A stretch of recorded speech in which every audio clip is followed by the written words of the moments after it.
Christian, you had that short notice test, the step up that we were talking about. You finally got it? Do you feel like you passed pretty well? Yeah, absolutely. I mean, 30-27 on all three judges' scorecards. Oh, yeah, for sure. Sorry. Yeah, 30-27 on all three judges' scorecards. I definitely thought that was, that was appropriate. I did very well. I think I dominated, but he came ready. He was tough. It was really a tough fight, toughest fight I've ever had. But yeah, I feel like I passed with flying colors for sure. Yeah, and despite the step up in competition or whatever, do you feel like that was one of your best performances? It seemed like we saw a lot of different things from you tonight, over the span of that 15 minutes.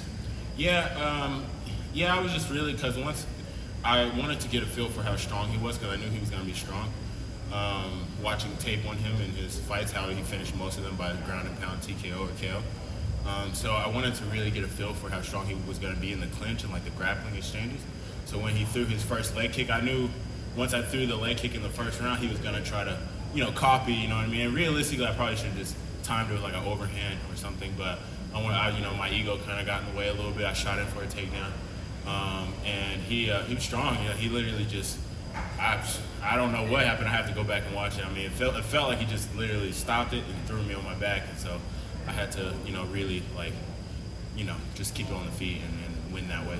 In the first round, towards the end, you were really lighting him up. And when his mouthpiece fell out, were you kind of surprised that the referee called a pause when he did? Oh man, dude, I could just hear my coach Joey.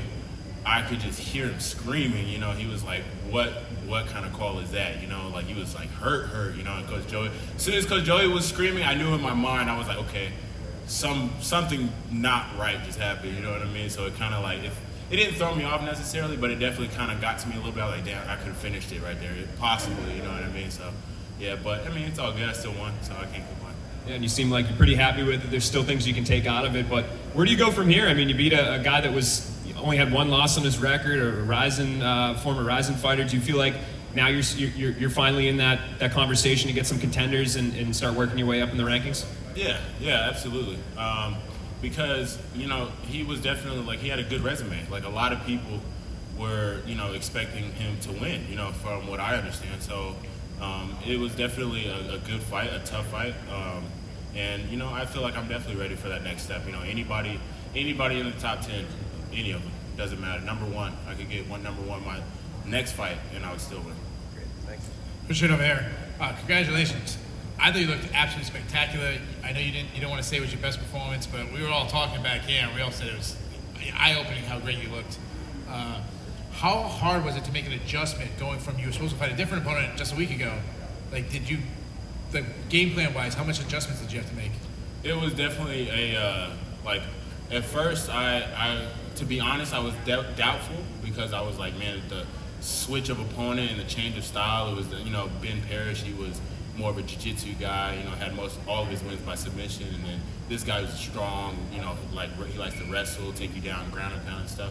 It was definitely a switch of style, so it made me a little doubtful at first, if I'm being totally honest, but once all my coaches looked at the tape on him, and they were like, this is a winnable fight for you, you can beat this guy, and if my coaches have confidence in me, then I should have confidence in myself, and which I do. But that kind of just confirmed it for me when they told me, yeah, this is a winnable fight for you. So. Absolutely. You landed so many power shots. I mean, you're a big dude. And this guy just kept eating them. How surprised were you that he didn't go down? Yeah, seriously, man. I was throwing bombs near the end, chunking those overhands. I have to do a better job of setting them up, I will say. I thought I was kind of just chunking them, winging them. Justin Gaethje style, and that's not me. You know what I mean? I'm long, rangy, and I should have set them up with more jabs. I'm gonna have to go back and watch it. But man, he was tough. He didn't just wasn't going away. He has a very bright future in the sport for sure. My very last question: you said you want a top 10 opponent. What if I give you a different route? The division's really held up with all the guys in the tournament.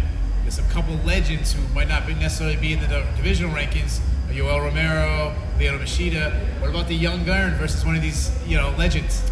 I think that actually I'm certain that all those, legends that have been around for a long time, Yoel Romero, Melvin Manhoef, all those guys, they probably don't know who I am. But once they're put in front of me, they're gonna know who I am real soon because Melvin Manhoef, I'm pretty sure Simon Biyong was supposed to fight him at one point in time. I'll retire him. He does, he's been in this sport too long. It's my time now. He needs to leave. Same for Romero. And yeah, that's how that goes. I beat all those guys, especially because they're past their prime. It's my time now. They had their time. Hey Christian, great performance striking wise. Listen, you seem to be emulating your teammate John Jones with the elbows and the knees everywhere. What was preventing you from finishing the fight and making a statement? Honestly, he was just tough, man. He was really tough. I hit him with some big shots, some really big shots. And in the first, I was really close to finishing it, man. And the ref, Todd Anderson, I have a bunch of respect for Todd Anderson. He refed my pro debut, so I'll always have respect for him. But I thought it was a pretty bad call, stopping the fight while he was still really hurt, just to put the mouthpiece back in. It kind of let him, get his wits about him, you know what I mean? So I feel like I definitely could have finished it in the first, but it is what it is. I still walk away with the win, and I don't have to finish every fight. As long as I win, that's the priority. Will there be a quick return on your timetable? I have to go back and talk with my coaches and see how they feel. But if they feel like I'm ready, and obviously I know my own body too, so all the adrenaline is still pumping through me right now. So obviously I'm not in too much pain right now, but I'm sure I'll be feeling it in the morning. So yeah, it's just go back, take a little breather, catch my breath, and discuss with my coaches. Thank you. All right, we'll take a couple more here. Jeff Brantley from the Man in the Cage podcast. Christian, your head movement tonight looked fantastic. Is that something you've always been good at just instinctually, or is that something you really drill over there at Jackson Wink in training camp? It was actually, it's funny because the last pod that I had with Coach Wink, we were working rolling hooks, and I actually tweaked my neck. I tweaked my neck a little bit working rolling punches because I was working with somebody that's a lot shorter than me, so I kind of just, stupidly slammed my head right into his abdomen, and I tweaked my neck. But I definitely had been thinking about that a lot. I know he's a wide puncher. He likes to come with overhands and hooks. So as soon as I threw my cross, I just wanted to get out of the way of whatever he was going to try to return with, which he was trying to return with a lot. He was trying to counter me, but he just couldn't figure out my timing. So that is something that I've worked a lot with Coach Wink, along with other defensive measures, of course. But that is something that I worked a lot. Jack. Hi, Christian. Jack Kennedy from MMA Islands. You are now 5-0 and had a near-perfect performance. Is there anything you would like to improve on following the win? I would say just not getting touched at all. You know what I mean? He touched me a little bit. I hope my face is still pretty. I haven't gotten to look in the mirror yet, but he touched me a little bit. So maybe just not getting touched at all. You know what I mean? Because I don't want a good victory. I want a flawless victory. So that would probably say just more defensive. Framing, head movement. Picking and stuff like that. Last one, Jay. Hey, Christian, congrats on the win tonight. You mentioned earlier your ego getting in the way when you shot for the takedown.